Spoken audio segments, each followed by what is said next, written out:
comedian Ross Noble brings you the film You'll Die Laughing, Stitches.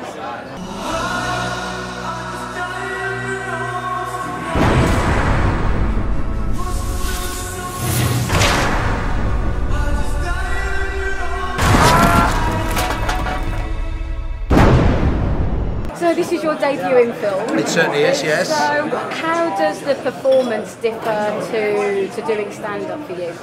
Well, the main difference is obviously you haven't got an audience, you know, you've only got the crew. And I know like sort of a lot of movie actors go, oh, it's really daunting because you've got, 300, there's like 300 people all around, 100 people watching what you do. And for me, it was like, it's really intimate kind of, when you're used to having hundreds and hundreds, thousands of people sitting in front of you, all of a sudden it's just kind of like, this is it. This is all we, there's like 50 people here. So actually, it was just a really nice sort of intimate feel, And it's the sort of thing where, like, when you've got an audience, you have to every 20 seconds, you've just got to be like laugh. You've got to be doing that. Whereas with film, you do that thing, if you try something out, do a thing, and then cut. Right, have a nice little relax, everyone chills out for a bit and then you do it again. So yeah, it's a lot more relaxed and then you just have these bursts of intensity, but there's sort of 2 hours of full-on performance is spread up over 12 hours. So I quite like it. It's a very relaxed way of doing it, Yeah, you can read a magazine. In stand-up, if I was to go on stage, tell a joke and then read a magazine for 20 minutes, I don't think that, go and get a cup of tea, come back, can I do that again? It's not going to happen. And I believe as well, before you were a stand-up, you actually were a children's entertainer. So how did that help you work with Conor and collaborate, really? Well, a lot of the stuff that you see was quite frustrating actually because he's a rubbish party clown. He has to juggle badly and get all the tricks wrong, and that's a bit tricky when you're because I can do it properly, and there's sort of trying to catch the stuff the wrong way around and everything. So that was frustrating. So there are a few bits in where you can see that I can actually do it, but it's actually when I become the Stitches, when I become the undead clown. If you watch out, there's a couple of bits where there's a death involving an umbrella, and I kick the umbrella up and it spins, and I catch it and use it as a weapon. And also when I'm like spinning the knives around and stuff, none of that was CG. That was all, that's all me doing that. All done practically. Yeah, yes, very much so. Yes. And did you have to kind of change your performance because you're playing this kind of ethereal? You have come back from the dead. Yeah. So did you have to change that performance? Well, he's sort of, when he's alive, he's a real kind of grumpy, sort of hates his job, hates his kids, really kind of downbeat and a bit miserable. So when he comes back, rather than him being this sort of insane kind of just wanting to kill everyone, he's almost filling a contractual obligation because the black magic clowns have brought him back from the dead. He's kind of got a bit of a, oh God, I've got to kill this person, So he does spend a lot of the time just going, like he gets stabbed by the kids and gets his head stamped on, and when things don't go his way, unlike a lot of slashers, like traditional slashers, they get really angry and go ballistic. Stitches just goes, oh, for fuck's sake. Everybody happy?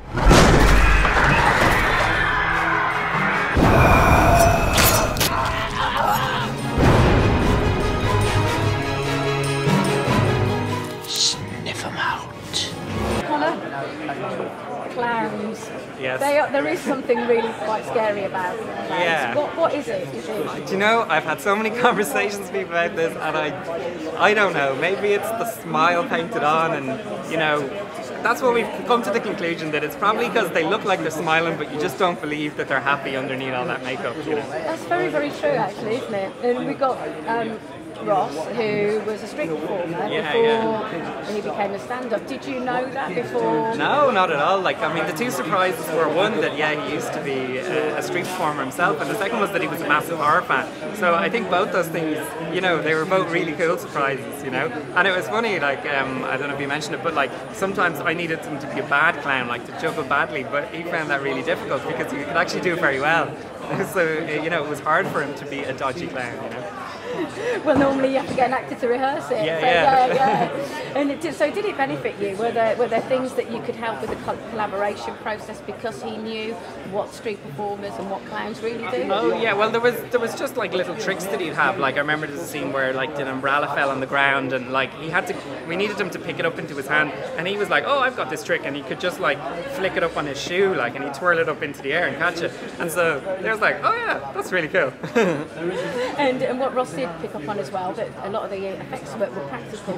How important was that for you, and to limit the use of digital effects? Oh yeah, I mean it's one of those things, like CGI always kind of annoys me when I see it in other films. So if I was going to do a film myself, like, you know, I couldn't be a hypocrite and go and sort of do a lot of CGI, but it's actually a lot more fun, I think, to do practical effects, and even it's a lot more fun for the crew, I think, and the cast, and even when you're there on the day, you can kind of see what you're going to get, or, you know, I remember one day we were like blowing a head up, and it just even like, because the shoot is a long process, you know, it can be quite tiring times, and it's those kind of moments that sort of lift the morale of the crew, you know, and they're like, hey, and they can see the kind of film that we're making, if you know what I mean. And with regards to the making of the film, there is obviously a very cinematic feel, and you were looking for an 80s look and feel to that. Can you tell us a bit more about why and how you actually created that? Yeah, well, I guess it goes back to the films that would have inspired me, you know, or as a kid growing up, like, you know, seeing Nightmare on Elm Street as a kid, or these kind of films, or Evil Dead.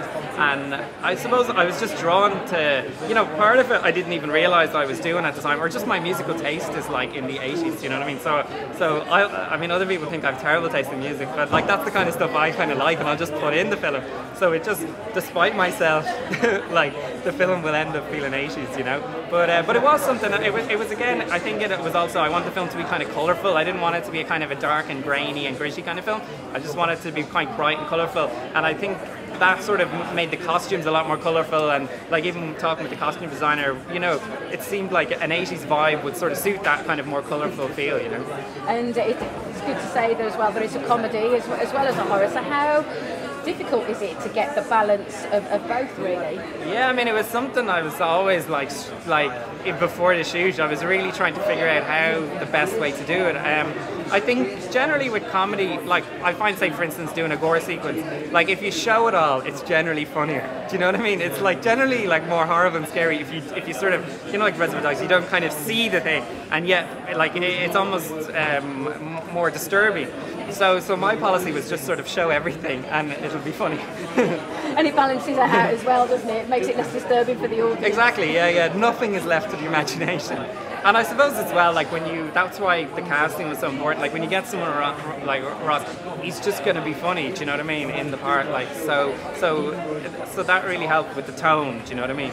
Or also just people will know that it's a comedy probably just because he's in it. You know?